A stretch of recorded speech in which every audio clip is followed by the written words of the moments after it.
जोहार साथियों, मैं मुकेश बिरवा, आपका मेरे इस चैनल में स्वागत है। हर तानाशाह केवल वर्तमान पर शासन नहीं करता, वह अतीत को अपने अनुसार गढ़ता है। मुसोलिनी भी यही करता था। वह बार बार कहता था, इटली केवल एक देश नहीं, यह रोमन साम्राज्य का उत्तराधिकारी है। लेकिन प्रश्न यह है कि क्या यह केवल इतिहास का सम्मान था या फिर इतिहास का राजनीतिक उपयोग। मुसोलिनी का मानना था कि इटली को फिर से एक महान शक्ति बनना चाहिए। उसके भाषणों में बार बार 3 बातें आती थी: शक्ति, अनुशासन और साम्राज्य। वह प्राचीन रोम को केवल इतिहास नहीं बल्कि आधुनिक इटली के लिए प्रेरणा और वैधता का स्रोत बनाकर प्रस्तुत करता था। इतिहासकार एमिलियो जेंटाइल लिखते हैं कि फासीवाद ने रोमन के अतीत को एक राजनीतिक मिथक के रूप में इस्तेमाल किया, ऐसा मिथक जो राष्ट्रीय गौरव और एकता पैदा कर सके। अब सवाल है कि मुसोलिनी ने रोमन साम्राज्य का उपयोग कैसे किया। इटली में रोमन प्रतीकों का उपयोग बढ़ा, फेसिस राज्य का प्रतीक बना, रोमन सलामी लोकप्रिय की गई, नई इमारतों में रोमन स्थापत्य शैली अपनाई गई, सड़कों और सार्वजनिक स्थानों को रोमन गौरव से जोड़ा गया। इतिहास का उद्देश्य केवल पढ़ना नहीं था, उसे वर्तमान राजनीति से जोड़ना भी था। तो क्या मुसोलिनी लंबे भाषण देता था? हाँ, उसके भाषणों में अक्सर शामिल होता था रोमन वीरता, राष्ट्रीय अपमान, इटली के भविष्य, अनुशासन और बलिदान आदि। लेकिन यह कहना है कि उसके सभी भाषण केवल रोमन इतिहास पर होते थे, सही नहीं होगा। उसके भाषण आर्थिक नीति, विदेश नीति, कृषि उद्योग और युद्ध जैसे विषयों पर भी होते थे। लेकिन ऊपर के बिंदुओं पर अधिक भाषण होते थे। अपने देश में भी लंबा लंबा फेंकने का तजुर्बा वाला बाबा तो है ही, आप समझ रहे होंगे। मुगलों का, मुसलमानों का अपमान कर हिंदुओं को डराया जाता है। माफी वीर सावरकर को वीर बनाया जा रहा है। दूसरों के शासन को राष्ट्रीय अपमान से जोड़ा जाता है। और अच्छे दिन के सपने की तो बात ही क्या है। पहले कुछ दिनों में हासिल करने की बात होती थी, अब तो 2047 की बात हो रही है। बस फेंकने की कोई सीमा नहीं होती। तब तक बच्चों के दिमाग को अपने सिद्धांतों से प्रभावित कर अंधों में काना राजा बनना चाहते हैं ये लोग। फासीवाद का सैन्यवाद क्या था? फासीवाद का एक महत्वपूर्ण स्तंभ था सैन्यवाद या मिलिटरिज्म। इसका अर्थ केवल बड़ी सेना रखना नहीं है। सैन्यवाद का अर्थ है समाज में सैनिक अनुशासन, युद्ध और सैन्य मूल्यों को विशेष सम्मान देना। फासीवादी विचारधारा में साहस, युद्ध, बलिदान, अनुशासन को राष्ट्रीय पुनर्निर्माण का साधन माना गया। मुसोलिनी युद्ध को कैसे देखता था? मुसोलिनी ने कहा था, war alone brings up to its highest tension all human energy, अर्थात युद्ध ही मनुष्य की समस्त ऊर्जा को उसकी सर्वोच्च अवस्था तक पहुंचाता है। यह कथन दिखाता है कि फासीवादी विचारधारा में युद्ध को केवल आवश्यकता नहीं बल्कि एक सकारात्मक परिवर्तनकारी शक्ति के रूप में भी देखा जाता था। यही कारण है कि इतिहासकार फासीवाद को सामान्य राष्ट्रवाद से अलग मानते हैं। सेना पर इतना जोर क्यों? क्योंकि मुसोलिनी मानता था एक महान राष्ट्र के लिए आवश्यक है मजबूत सेना, अनुशासित जुआ और विस्तारवादी विदेश नीति।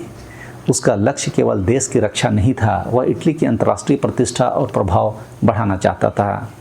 अपना भी विश्वगुरु बनने का सपना बार बार दोहराया जाता है। लेकिन हालिया दिनों में आप ट्रंप चाचा ने 60 बार अपने मुंह से मोदी को धमकाकर युद्ध विराम कराने का श्रेय ले चुके हैं, लेकिन महामानव हैं कि हिम्मत ही नहीं कर पा रहे हैं। उसका कारण में आप अब इस बात को समझ सकते हैं कि मोदी और आरएसएस की परवरिश फासीवादी सोच में हुई है। आज अमेरिका के गैंग में भारत जुड़ चुका है, अपना स्वतंत्र अस्तित्व खतरे में है। इजराइल फादरलैंड बन गया है और पेगासस से अपने लोगों की जासूसी की जा रही है। अमेरिका और इजराइल फासीवादी विचारधारा के वाहक हैं और मोदी और आरएसएस को कंट्रोल करके फासीवादी को भारत में भी स्थापित किया जा रहा है। देश के लोगों को जितना जल्दी हो सके यह बात समझनी होगी। तो 1935 में इटली ने इथियोपिया पर हमला किया। उस समय इथियोपिया अफ्रीका के उन गिने चुने स्वतंत्र देशों में था जो यूरोपीय उपनिवेश में नहीं थे। युद्ध में इटली के आधुनिक हथियारों का व्यापक उपयोग हुआ। इतिहासकारों के अनुसार अंतर्राष्ट्रीय कानून के विरुद्ध रासायनिक हथियार, विशेषकर मस्टर्ड गैस का भी इस्तेमाल किया गया। इस आक्रमण की अंतर्राष्ट्रीय स्तर पर व्यापक आलोचना हुई। तो इस पर राष्ट्रसंघ की क्या प्रतिक्रिया थी? राष्ट्रसंघ ने इटली की आलोचना की और कुछ आर्थिक प्रतिबंध लगाए, लेकिन वे इतने प्रभावी नहीं थे कि इटली को युद्ध रोकने पर मजबूर कर सकें। आज भी वैसे ही स्थिति है। रूस की बात हो या इजराइल, इथियोपिया पर हमला की घटना ने अंतर्राष्ट्रीय व्यवस्था की कमजोरी को भी उजागर किया। तो जनता को यह युद्ध कैसे समझाया गया? सरकारी प्रचार कहता था इटली अपना गौरव वापस ला रहा है, रोमन परंपरा आगे बढ़ रही है, यह राष्ट्रीय सम्मान का प्रश्न है। यानी युद्ध को केवल सैन्य अभियान नहीं बल्कि राष्ट्रीय पुनर्जागरण के रूप में प्रस्तुत किया गया। तो क्या फांसीवाद केवल रक्षा की बात करता था? नहीं। इतिहासकार स्टैनले पेन और रॉबर्ट पैक्सटन के अनुसार फांसीवादी इटली की विदेश नीति में विस्तारवाद महत्वपूर्ण तत्व था। यानी राष्ट्र की महानता केवल भीतर नहीं बाहर भी दिखाई देनी चाहिए। तो क्या हर राष्ट्रवाद फांसीवाद होता है? नहीं। यहाँ एक महत्वपूर्ण अंतर समझना आवश्यक है।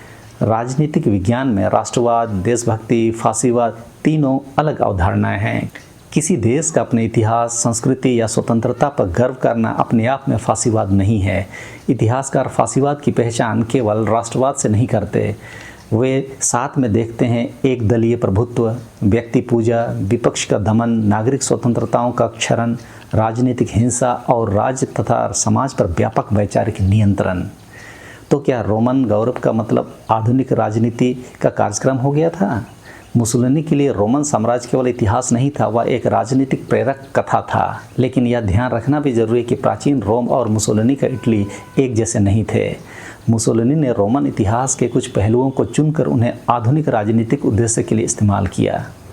मुसोलिनी ने इतिहास को प्रतीक बनाया, सेना को आदर्श बनाया, युद्ध को गौरव से जोड़ा और साम्राज्य विस्तार को राष्ट्रीय पुनर्जागरण का हिस्सा बताया।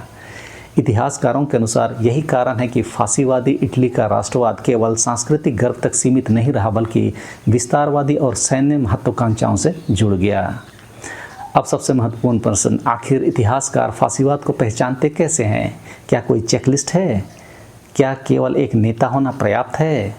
क्या केवल राष्ट्रवादी फांसीवाद है, या इसके लिए कई विशेषताओं का एक साथ मौजूद होना जरूरी है? अगले अध्याय में हम Robert Paxton, Stanley Payne, Emilio Gentile, Roger Griffin और उम्बर्टो इको के आधार पर फांसीवाद की पहचान के प्रमुख मानदंडों का विश्लेषण करेंगे। तो इस वीडियो में समय के लिए इतना ही। सबों को धन्यवाद। जोहार।